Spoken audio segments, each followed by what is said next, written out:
தூய மத்தேயு எழுதிய நற்செய்தியிலிருந்து வாசகம். ஆண்டவரே மாட்சி உமக்கே. அதிகாரம் 19 இறைவசனங்கள் 3-12 முடிய.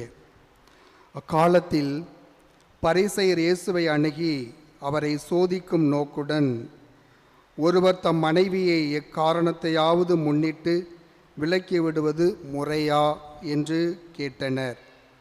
அவர் மறுமொழியாக, படைப்பின் தொடக்கத்திலேயே கடவுள் ஆணும் பெண்ணுமாக அவர்களை படைத்தார் என்று நீங்கள் மறைநூலில் வாசித்ததில்லையா என்று கேட்டார். மேலும் அவர், இதனால் கணவன் தன் தாய் தந்தையை விட்டுவிட்டு தன் மனைவியுடன் ஒன்றித்திருப்பான், இருவரும் ஒரே உடலாய் இருப்பர், இனி அவர்கள் இருவர் அல்ல, ஒரே உடல். எனவே கடவுள் இணைத்ததை மனிதர் பிரிக்காதிருக்கட்டும் என்றார்.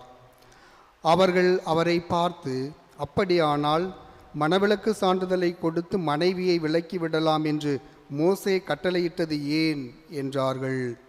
அதற்கு அவர், உங்கள் கடின உள்ளத்தின் பொருட்டே உங்கள் மனைவியரை விலக்கிவிடலாம் என்று மோசே உங்களுக்கு அனுமதி அளித்தார்.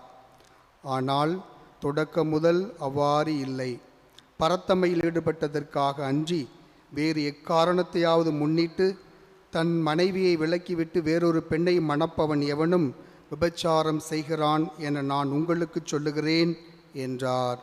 அவருடைய சீடர்கள் அவரை நோக்கி, கணவர் மனைவியர் உறவு நிலை இத்தகையது என்றால் திருமணம் செய்து கொள்ளாதிருப்பதே நல்லது என்றார்கள். அதற்கு அவர், அருள் கொடை பெற்றவர் அன்றி வேறு எவரும் இக்கூற்றை ஏற்றுக்கொள்ள முடியாது. சிலர் பிறவியிலேயே மனமுறிவு கொள்ள முடியாதவராய் இருக்கின்றனர். வேறு சிலர் மனிதரால் அந்நிலைக்கு ஆளாக்கப்படுகின்றனர்.